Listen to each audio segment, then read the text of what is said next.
Bendiciones, queridos hermanos, con ustedes su hermano en Cristo, Jaime Cárdenas, en esta programación 15 minutos con la Biblia, porque desconocer las Escrituras es desconocer a Jesucristo. Comenzamos en el nombre del Padre, del Hijo y del Espíritu Santo. Amén. Amado Señor Jesucristo, te ponemos en tus manos nuestra familia. Te pongo en tus manos, Señor, cada uno de los que están aquí, cada uno de los que ingresan al canal, que se bendigan, Señor, que se evangelicen. Que esto que estemos haciendo no sea en balde, Señor, sino que la gente se esté enriqueciendo. He visto los comentarios, te doy gracias por cada de las personas que han comentado, porque, Señor, me dan fortaleza, no porque esté esperando esos agradecimientos, sino porque es señal de que la gente se está formando, se está creciendo en el Espíritu, se están gozando, Señor. Y de eso me gozo yo, en tu gloria, Señor, para tu gloria. Pero me gozo, Señor, en ver que las personas vayan recibiendo bendición a través de estos videos. Yo por ellos te doy gracias y te entrego toda la gloria y todo el honor a ti, Señor Jesucristo. Te pido me des fortaleza para continuar, perseverancia, que me des sabiduría para poder explicar, que me des, Señor, un corazón abierto para poder recibir también yo y ponerlo en práctica. Te pedimos que las Sagradas Escrituras vayan iluminando nuestro camino y vayan leyendo nuestra vida a medida que vamos avanzando, Señor. Prepáranos, Señor, en conocimiento para continuar con el catecismo un día. Todo esto te lo pedimos por tu santo nombre, Señor, en el nombre del Padre, del Hijo y del Espíritu Santo. Amén. Vamos a continuar con los últimos dos capítulos de Samuel. El 23, segunda de Samuel 23. Estas son las últimas palabras de David. David, el hijo de Jesé, el hombre a quien Dios ha enaltecido, el rey escogido por el Dios de Jacob, el dulce cantor de himnos de Israel ha declarado: el Espíritu del Señor habla por medio de mí, su palabra está en mi lengua. El Dios de Israel ha hablado, el protector de Israel me ha dicho: el que gobierne a los hombres con justicia, el que gobierne en el temor de Dios, será como la luz de la aurora, como la luz del sol en una mañana sin nubes, que hace crecer la hierba después de la lluvia. Por eso mi descendencia está firme en Dios, pues Él hizo conmigo una alianza eterna, totalmente reglamentada y segura. Él me da la victoria completa y hace que se cumplan todos mis deseos. Pero todos los malhechores serán como los espinos desechados, que nadie toma con la mano. Para tocarlos se toma un hierro o una lanza y se les echa al fuego, para que se quemen por completo. Entonces son los nombres de los mejores soldados. Estos son los nombres de los mejores soldados de David: Isboset el Acmonita, jefe de las 3 más valientes, que en una ocasión mató 800 hombres con su lanza. Después de él seguía Eleazar, hijo de Dodó, el Ahoita, que era uno de los 3 más valientes. Estuvo con David en Pasdanim, cuando los filisteos se juntaron ahí para una batalla y los israelitas se retiraron. Pero él se mantuvo firme y estuvo matando filisteos hasta que la mano se le cansó y se le quedó pegada la lanza. Aquel día el Señor alcanzó una gran victoria. Luego el ejército siguió a Eleazar para apoderarse de lo que se le había quitado al enemigo. Tras Eleazar seguía Samá, hijo de Agé, el Ararita. Cuando los filisteos se reunieron en Leí, donde se había un campo sembrado de lentejas, las tropas israelitas huyeron ante ellos. Pero Samá se plantó en medio del campo y lo defendió, derrotando a los filisteos. Así el Señor alcanzó una gran victoria. Una vez, en el tiempo de la cosecha, 3 de los 30 valientes fueron a encontrarse con David en la cueva de Adulam. Las fuerzas filisteas estaban acampadas en el valle de Refaim. David se hallaba en la fortaleza al tiempo que un destacamento filisteo se encontraba en Belén. Y David expresó esto: ojalá alguien me diera a beber agua del pozo que está en la puerta de Belén. Entonces los 3 valientes penetraron en el campamento filisteo y sacaron agua del pozo que está en la entrada de Belén y se la llevaron a David. Pero él no quiso beberla, sino que la derramó como ofrenda al Señor, diciendo: El Señor me libre de beberla. Sería como beberme la sangre de estos hombres, que arriesgando sus vidas fueron a traerla, y no quiso beberla. Esta hazaña se realizó con los 3 valientes. Abisaí, hermano de Joab e hijo de Zeruiah, era jefe de los 30 valientes. En cierta ocasión atacó a 300 hombres con su lanza y los mató. Así ganó fama entre los 30, y recibió más honores que todos ellos, pues llegó a ser su jefe, pero no igualó a los 3 primeros. Benaías, hijo de Joiada, del pueblo de Cabseel, era un hombre valiente que realizó muchas hazañas. Él fue quien mató a los 2 hijos de Ariel de Moab, en un día en que estaba nevando bajo un foso, y allí dentro mató a un león. También mató a un egipcio de gran estatura, que iba armado con una lanza. Benaías lo atacó con un palo, le arrebató la lanza de la mano y lo mató con su propia lanza. Esta acción de Benaías, hijo de Joiada, le hizo ganar fama entre los 30 valientes. Él recibió más honores que ellos, pero no igualó a los 3 primeros. Y David lo puso al mando de su guardia personal. Entre los 30 valientes estaba Asael, hermano de Joab, el Anán, hijo de Dodó de Belén, Samá de Arod, Elicá, también de Arod, Eles de Paltita, Irá, hijo de Iques, de Tecoa, Abiezer de Ananot, Sibecaí de Usa, Salmón el Ahorita, Maeraí de Netofá, Eled, hijo de Baná, también de Netofá, Itaí, hijo de Ribaí, de Gibea, que está en el territorio de Benjamín, Benaías de Piratón, Idaí del arroyo de Gaz, Abi Almón el Arbatita, Asmavet de Beurim, Eliabá el Salbonita, los hijos de Jasén, Jonatán, Samá el Ararita, Ayam hijo de Sarat, también Ararita, Efelet, hijo de Asbaí, hijo del de Maacá, Eliamán, hijo de Aitofel, de Guilo, Esraí, de Carmel, Pararai, el Arbita, Igal, hijo de Natán, de Sobá, Paní de Gat, Selec, de Amón, Naharí, de Beerot, asistente de Joab, hijo de Zeruía, Irá, de Jatir, Caleb, también de Jatir, y Urías elitita. En total, 37. Segunda de Samuel, capítulo 24. El Señor volvió a encenderse en ira contra los israelitas e incitó a David contra ellos, ordenándole que hiciera un censo de Israel y Judá. Entonces el rey ordenó a Joab, jefe del ejército que lo acompañaba: recorre todas las tribus de Israel, desde Dan hasta Beerseba, y haz el censo de la población para que yo sepa cuántos habitantes hay. Pero Joab respondió al rey: que el Señor, el Dios de su majestad, aumente su pueblo 100 veces más de lo que es ahora, y que su majestad viva para verlo. Pero, ¿para qué desea su majestad hacer un censo? Sin embargo, la orden del rey se impuso a Joab y a los jefes del ejército, y por lo tanto Joab y los jefes del ejército se retiraron de la presencia del rey para hacer el censo del pueblo de Israel.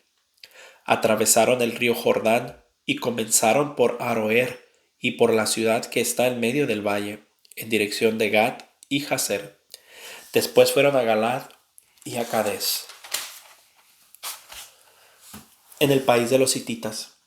Llegaron luego a Dan, y desde Dan dieron la vuelta por Sidón. Después fueron a la fortaleza de Tiro y a todas las ciudades de los heveos y los cananeos, hasta salir al sur de Judá, a Beerseba. Al cabo de 9 meses y 20 días, y tras haber recorrido todo el país, llegaron a Jerusalén. Joab entregó al rey cifra del censo de la población, y resultó que en Israel había 800,000 hombres aptos para la guerra y 500,000 en Judá. Pero David se sintió culpable por haber hecho el censo de la población y confesó al Señor: he cometido un grave pecado al hacer esto, pero te ruego, Señor, que perdones ahora el pecado de este siervo tuyo, pues me he portado como un necio. A la mañana siguiente, cuando se levantó David, dijo el Señor al profeta Gad, vidente al servicio de David: Ve a ver a David y dile de mi parte que le propongo 3 cosas y que escoja la que él quiera que yo haga. Gad fue a ver a David y le preguntó: ¿Qué prefieres? ¿7 años de hambre en el país, 3 meses huyendo tú de la persecución de tus enemigos, o 3 días de peste en el país? Piensa y decide ahora lo que ha de responder que me ha enviado, al que me ha enviado. Y David contestó a Gad: Estoy en un grave aprieto. Ahora bien, es preferible que caigamos en mano del Señor, pues su bondad es muy grande, y no en manos de los hombres.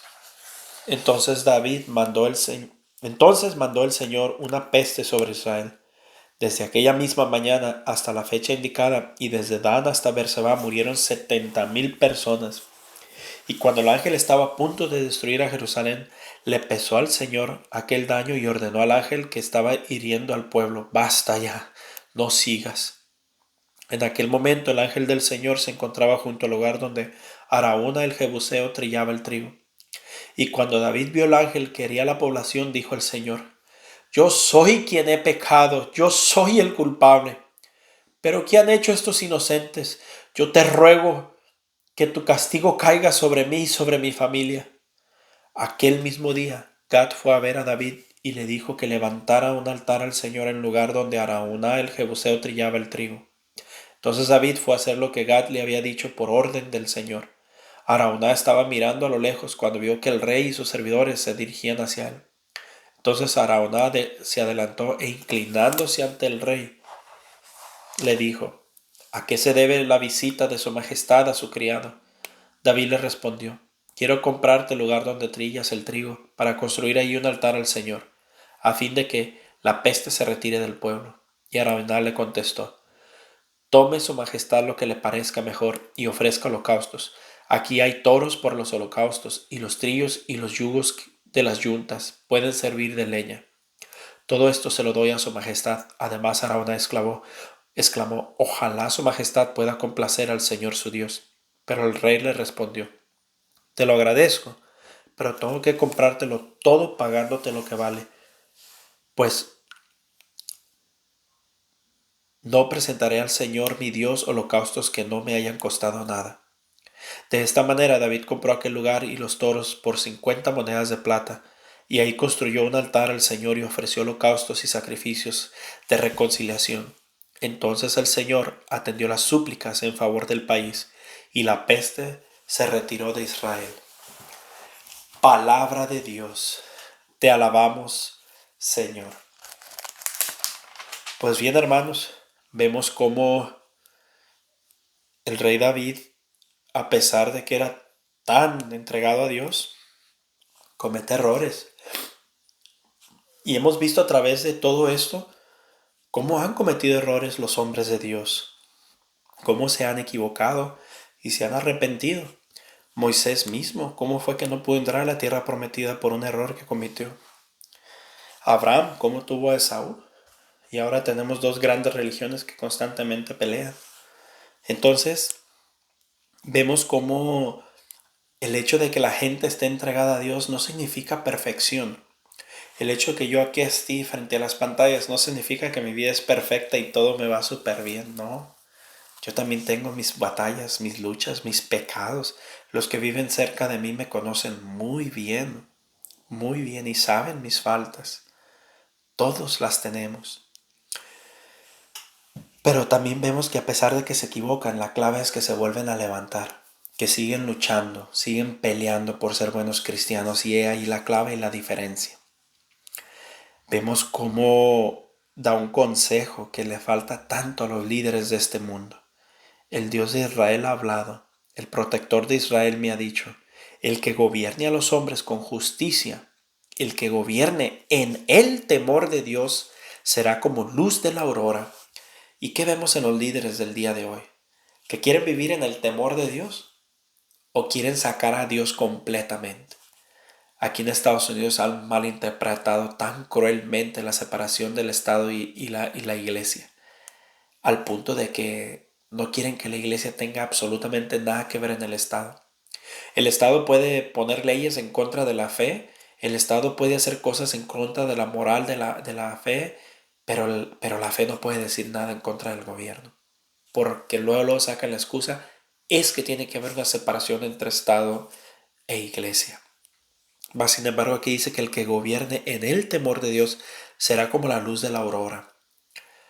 Y sin embargo vemos los gobiernos que son oscuridad, pasando leyes absurdas, leyes sanguinarias, leyes bárbaras como el aborto. Y la gente los alaba porque les está dando un bien financiero, económico, les permiten que hagan esas atrocidades. La otra parte que quería ver, cómo a veces cuando nos dejamos llevar por el pecado, por los errores que cometemos, perdemos grandes bendiciones. Aquí está hablando de 37 valientes que tenía David de todo el pueblo y vemos que había 800,000 hombres. Entonces podemos ver que estos eran hombres, estos eran guerreros valientes para David. Y entre la lista está Urías elitita. Y no sé si recuerdan qué pasó con Urías, pero David lo manda a matar. Indirectamente, pero lo manda a matar. Perdió uno de sus mejores hombres por un pecado que él cometió. Entonces, no es para que vean la grandeza. Esa es una manera que la Biblia nos habla a nosotros, que por causa del pecado perdemos grandes bendiciones, que nosotros mismos no las quitamos a consecuencia del pecado. La otra cosa, cuando manda el castigo del Señor, dice, estoy en grave aprieto, ahora bien es preferible que caigamos en mano del Señor, pues su bondad es muy grande y no en mano de los hombres. Hay tanta gente que le teme más a las leyes de los hombres que a las leyes de Dios. Y qué peligroso es eso, porque es preferible caer en manos del Señor que en manos de los hombres. Y llega esta peste que empieza a arrastrar. Pero a mí me conmueve tanto me conmueve como David dice, Señor, basta, por favor. Fui yo el que pequé y no esta gente inocente, que esto caiga sobre mi familia y por mí. Y el Señor le manda a hacer un sacrificio de Israel y después del sacrificio Dios atiende la súplica y se retira la peste de Israel. Podemos ver cómo, y hasta donde yo he visto, la primera vez que se retracta Dios de un castigo ya enviado, después de que se ejecutó. Antes de ejecutar podía negociar Dios, pero después de la ejecución, hasta donde yo he leído, es la primera vez que Dios se retracta. Y por último, lo que siempre he dicho. Entonces Araúna se adelantó e inclinándose delante del rey le dijo, mis hermanos, no se dejen engañar. Si se fijan, casi en cada lectura que estamos leyendo, estamos viendo cómo alguien se postraba ante alguien más y nunca se ha condenado. Así que no se dejen engañar por las cosas que los protestantes dicen. La inclinación es un signo de respeto y veneración, no necesariamente es adorar. Pues mis queridos hermanos, Dios me los bendiga, les amo en el amor del Señor y primero Dios, nos vemos mañana.